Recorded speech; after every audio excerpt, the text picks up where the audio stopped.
ہمارے زمانے میں جوئے کی ایک شکل یہ بھی ہے کہ لوگ اپنی جان و مال، گھر گاڑی اور دیگر اشیاء کا بیمہ کرواتے ہیں، اور آتش زدگی سے بچنے کے لیے یا کسی کے اظہار ثانی سے بچاؤ کے لیے ہر چیز کی مکمل فل انشورنس کرواتے ہیں۔ اس طرح کی مختلف صورتیں مروج ہیں، حتیٰ کہ آج کل تو بعض گانے والے سنگر اپنی آوازوں کی بھی انشورنس کرواتے ہیں۔ یہ سب صورتیں جوئے میں داخل ہیں، بلکہ ایسی ہی کئی اور شکلیں ہیں جن سے قرآن نے منع کیا ہے، اور ہمارے زمانے میں تو جوئے کے لیے خاص کلب پائے جاتے ہیں جن میں جوا کھیلنے کے بعض اڈے سبز ٹیبل کے نام سے پہچانے جاتے ہیں، جو کہ خاص طور پر اس عظیم گناہ کا ارتکاب کرنے والوں کے لیے ہی مخصوص ہوتے ہیں۔ اسی طرح یہ جو فٹ بال میچ یا ٹورنامنٹ کے دوران بازیاں اور شرطیں لگتی ہیں،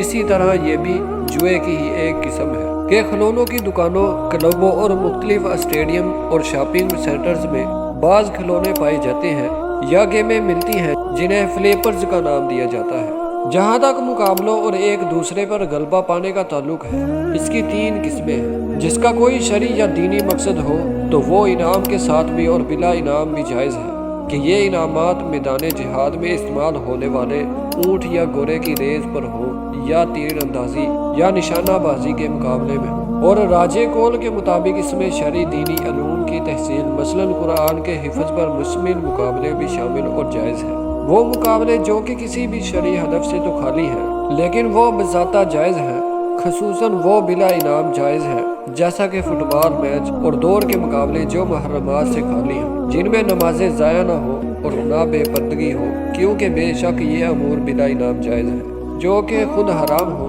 یا حرام کی طرف پہچاننے کا راستہ ہو، جیسا کہ گندے اور فساد والے مقابلے، مثلاً کسی کو ملکہ حسن کا نام دیا جاتا ہے، یا باکسنگ جو منہ پر مارنے پر مشتمل ہوتی ہے جبکہ کسی کے چہرے پر مارنا حرام ہے۔